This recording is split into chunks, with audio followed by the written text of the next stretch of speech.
मुख्यमंत्री मनोहर लाल खट्टर जी कैथल के पेवा चौक से इस समय लाइव जुड़ चुका हूं और जिन चेहरों को आप इस समय कैमरे पर देख रहे हैं ये वही चेहरे हैं जिनकी वोट से आप सत्ता की कुर्सी पर आपकी सरकार बैठी।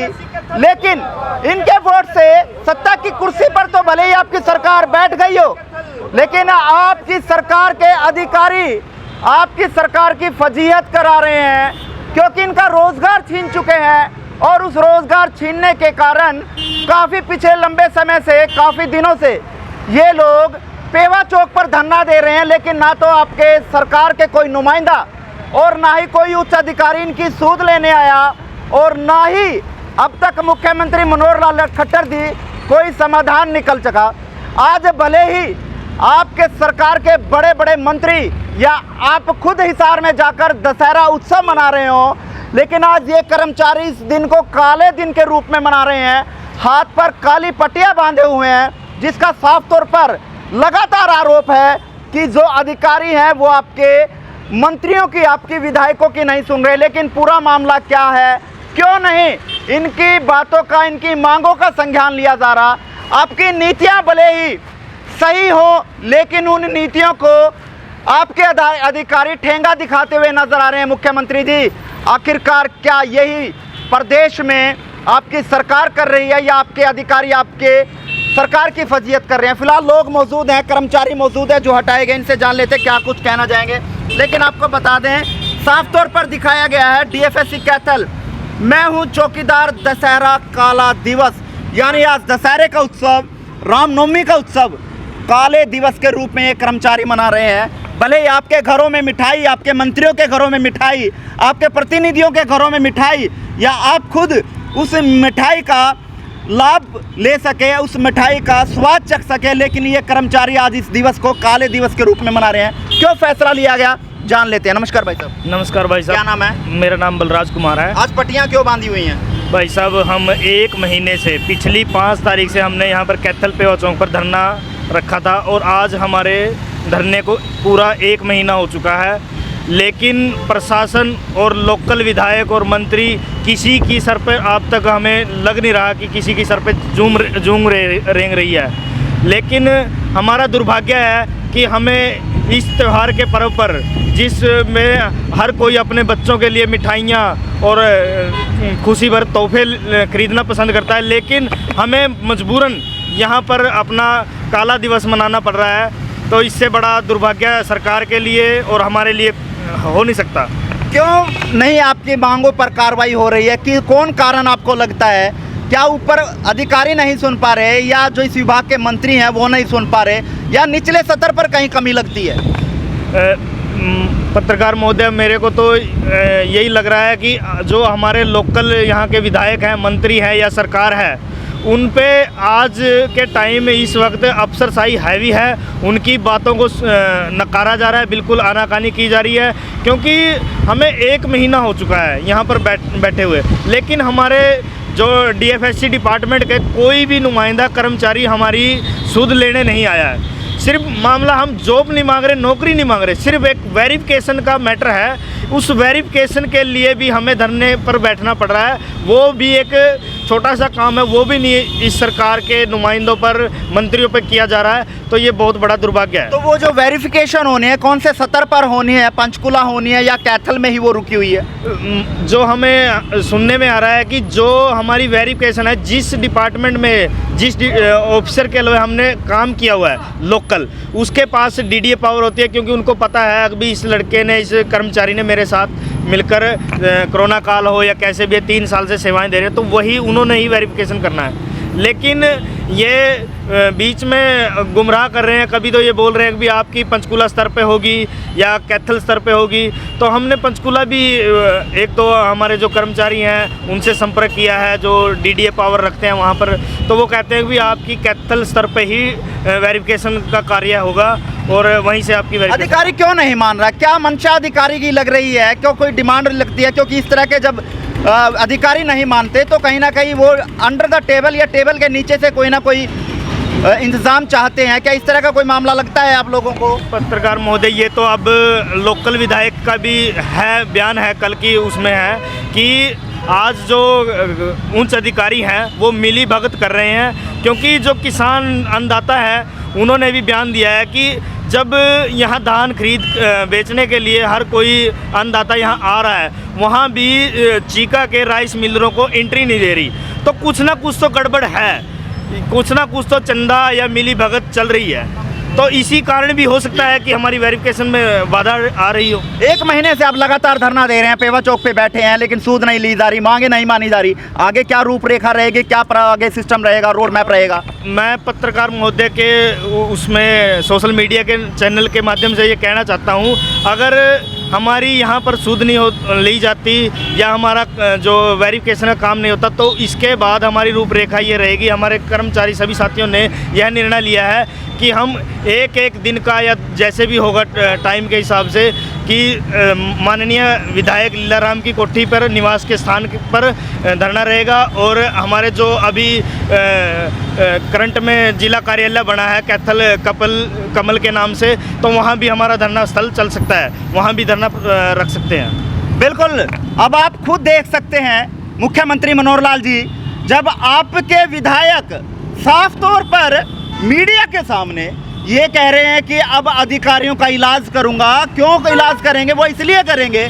क्योंकि आप अब जो अफसरशाही है वो आपके मंत्रियों पर, आपके विधायकों पर और आपकी सरकार पर हावी हो चुकी है।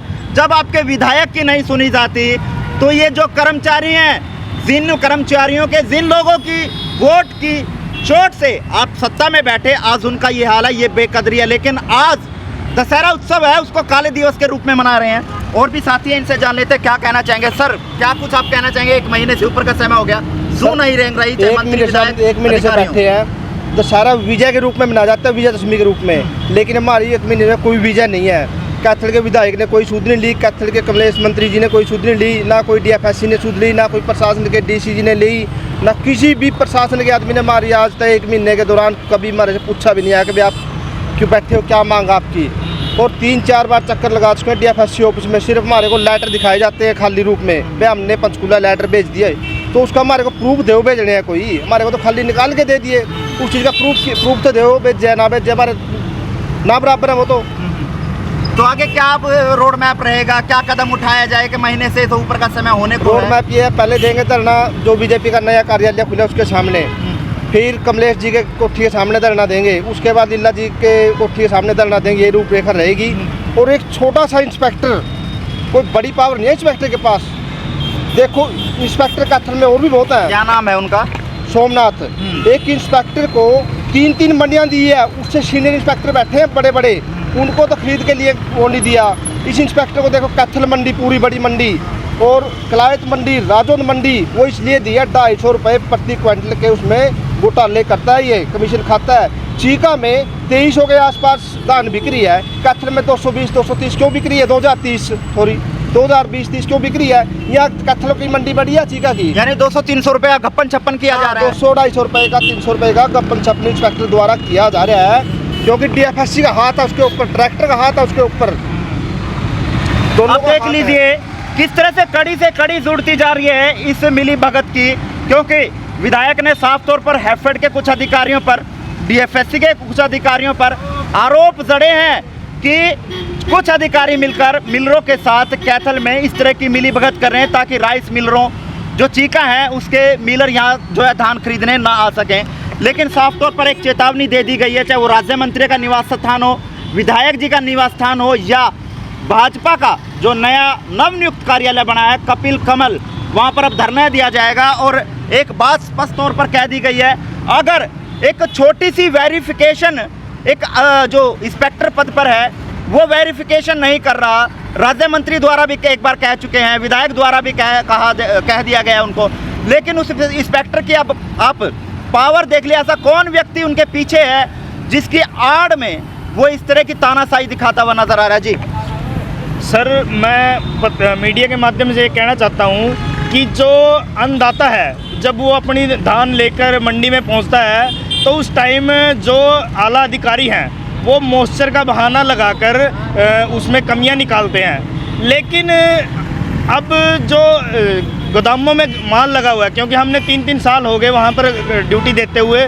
तो वहाँ पर जब रात को टाइम उनके खुद के चुनिंदे जो कर्मचारी होते हैं वो रात को वहाँ पर पानी चलाते हैं गेहूं पर, और उसको गीला करके, जैसे कि पहले तो वो उनको कम वेट का तैयार करते हैं और उसके बाद उसमें पानी डालकर उसको 52-53 किलो का वेट कर और वो जैसे कोई कंपनी है या जैसे भी सप्लाई भेजते हैं तो उस टाइम मॉइस्चर कहाँ जाता है, वो चेक करने वाले कहाँ जाते हैं। सिर्फ ये सब मिली भगत है, ये अन्नदाता को गुमराह कर उनको डरा कर उनसे 1-2 क्विंटल का गबन भी करते हैं। उस टाइम गाड़ियों में उतरवाने के लिए आड़तियों से पैसे लेते हैं, उनसे अनाज की कटौती करते हैं। तो माननीय विधायक को सब पता है और मंत्री जी को भी पता है, उसके बावजूद भी इन अधिकारियों पे कार्रवाई क्यों नहीं? कहीं ना कहीं तो गड़बड़ घोटाला तो है। बिल्कुल साफ तौर पर एक छोटी सी वेरिफिकेशन के लिए ना ये नौकरी मांग रहे, ना ये तनख्वाह मांग रहे हैं तो सिर्फ एक छोटी सी वेरिफिकेशन, जो एक इंस्पेक्टर पद के ऊपर नियुक्त इंस्पेक्टर है, अधिकारी है, उसके द्वारा वेरिफिकेशन करनी है। लेकिन 1 महीने से ऊपर का समय होने को है, लेकिन वेरिफिकेशन नहीं की जा रही जनाब। आखिरकार क्या माजरा है? दाल काली है या दाल में काला है या पूरी दाल काली है? ये तो फिलहाल जांच का विषय है, लेकिन साफ तौर पर चेतावनी है, अब इन तमाम जगह पर ये धरना देते हुए नजर आएंगे और अपनी आवाज़ को बुलंद करेंगे। और जब तक धरना दिया जाएगा, जब तक इनकी वेरिफिकेशन नहीं हो जाती, आखिर सरकार को दिक्कत कहाँ है भाई? अधिकारी को दिक्कत कहाँ है भाई? क्यों नहीं अधिकारी ये काम कर रहे? क्यों नहीं वेरिफिकेशन इनकी कर रहे? आखिरकार क्या अधिकारी चाहते हैं? 2024 का चुनाव नज़दीक है, उस चुनाव में कहीं ना कहीं भाजपा को इन धरनों के कारण खता ना खानी पड़ दे। इसलिए सरकार समय रहते अगर चेत जाए, समय रहते अगर संभल जाए, समय रहते अधिकारियों पर और तानाशाही रवैये पर अधिकारियों पर लगाम ना लगाई गई तो 2024 के नतीजे विपरीत हो सकते हैं। जो दावे 90 में से 90 की जा रही है, कांग्रेस को जड़ से साफ करने की बात की जा रही है, आप पार्टी को ना घुसने की बात कही जा रही है, तो वो कहीं बात उल्टी ना पड़ जाए और भाजपा को कहीं ना कहीं हरियाणा छोड़कर कहीं बाहर की ओर ना जाना पड़ जाए। अगर ऐसे ही कर्मचारियों की और लोगों की जो दुर्दशा होती रही तो ये कारण आपकी हार का बनेंगे। इसलिए इस वीडियो को ज़्यादा से ज़्यादा शेयर करें ताकि मुख्यमंत्री मनोहर लाल खट्टर के पास ये आवाज़ इन कर्मचारियों के पहुंच सके और उन अधिकारियों पर लगाम लगाई जा सके जो सरकार की फजीहत कर रहे हैं। जी, एक इंस्पेक्टर का बयान और सुनने में आया हमारे को, वे जो पेवा चौक पर धरने पर बैठे हैं ये सब पानी मारने वाले हैं, गलत काम करने वाले। लेकिन गलत काम करने वालों को मैं नाम बताता हूँ आपको आज। ये जब सीजन में कड़क लगती है, रोहतक से 25 आदमियों की टीम लेकर के आता है कट्टे बनाने के लिए, स्पेशल टीम को स्पेशल कमरा दिया जाता है, स्पेशल खाना, स्पेशल पंखे, स्पेशल उनका आवाजावी करी जाती है उनकी। वो गलत काम करते हैं। और 3-4 बंदे यहाँ, एक तो शिव कुमार है शीशमर गांव का, एक भगत राम है, भगत राम रोहतक का, जो इसका अपने बहन जी के नाम पे नौकरी करता है यहाँ। एक विकास है रोहतक का, इंस्पेक्टर एक सुखबीर है, ये रखे हैं। ये बिल्कुल पानी मारते हैं, इंस्पेक्टर कुर्सी डाल के बैठता है। पूसा प्लेटली चनाना रोड पे है, वहाँ पे आप करोड़ों रुपए का माल डैमेज है, ये पानी मार के किया है। मस्ताना शल्दर है 75 रोड पे, वहाँ पे माल डैमेज है, पूरा माल डैमेज किया है। पानी मारने वाले तो गलत काम करने वाले तो रखे हैं, ये बदनामी हमारे ऊपर लगा रहे हैं। जो हम तो सही है यहाँ बैठे हैं 1 महीने से। तो कौन गलत काम करवा रहा है? ये इंस्पेक्टर करवाता है सोमनाथ। अभी आप उस प्लेटी पे छापा मारो, सभी पत्रकार कैथल के जाके पूरे मिट्टी पर रखिए थल्लों में। वहाँ कणक डैमेज है, वजन कम है, 38 किलो का कट्टा है, 40 किलो का कट्टा है, 42 किलो का कट्टा, जो कि सरकार की मान्यता में 50 किलो वेट होना चाहिए कट्टे में। तब किसान की गेहूँ आती है मंडी में, तब तो ये मॉइस्चर चेक करता है, मशीन उठा के खड़ा हो जाता है, बिक्री नहीं होगी ये मॉइस्चर है इसके अंदर। जब ये खुद का उठान करवाता है सरकार का, तो रात को पानी चलाता है बोर का नाली लगा के और सुबह उसको उठवाता है। इसका मॉइस्चर चेक कौन करेगा? 2 विधायक मंत्री बैठे हैं कैथल में, इसका मॉइस्चर नहीं चेक कर सकते। ये 6-7 साल से यहाँ खूंटे गाड़ के बैठे हैं, इसने कैथल मोल ले लिया इंस्पेक्टर ने। एक छोटा इंस्पेक्टर ही होगा, DFSC का पूरा आता है, डायरेक्टर का पूरा आता है इसके ऊपर। ये कहता है डायरेक्टर मेरा रिश्तेदार है, मैं किसी को कुछ नहीं समझता। चलिए, मांगे नहीं मानी तो बड़ा आंदोलन, बड़ी कार्रवाई, बड़ा धरना जो है ये पेवा चौक से हो सकता है। इसलिए इस वीडियो को ज़्यादा से ज़्यादा शेयर करें, क्योंकि आपका शेयर ही इन भाइयों की समस्या को का समाधान करेगा, क्योंकि इनकी वेरिफिकेशन के कारण इनकी एक समस्या जो। जी, एक शिव कुमार है जो शीशमर गांव का है, वो भी चौकीदार है, हम भी चौकीदार हैं। उस चौकीदार ने 3-3 प्लाट कैसे खरीद लिए कैथल में इंस्पेक्टर के साथ मिलकर। चलिए, आरोप जो है वो लगाए जा रहे हैं, तमाम कर्मचारियों पर आरोप लगाए गए हैं। रोहतक से टीम बुलाई जाती है और उनको जो है ये पूरा काम दिया जाता है, और जो गेहूं कम भरी जाती है और पानी मारकर जो है वो वजन ज़्यादा कर दिया जाता है, जो तमाम गोडाउनों में जाता है और फैक्ट्रियों में जाता है। लेकिन ये कितना सही है इसकी फ़िलहाल पुष्टि नहीं करते। लेकिन वेरिफिकेशन का काम 1 महीने से अटका हुआ है, जिसको लेकर धरने पर बैठे हुए हैं, लेकिन अधिकारी काम करने को तैयार नहीं। मुख्यमंत्री जी, आपने अगर लगाम नहीं लगाई तो ये आपकी सरकार के लिए कहीं ना कहीं घातक साबित हो सकता है।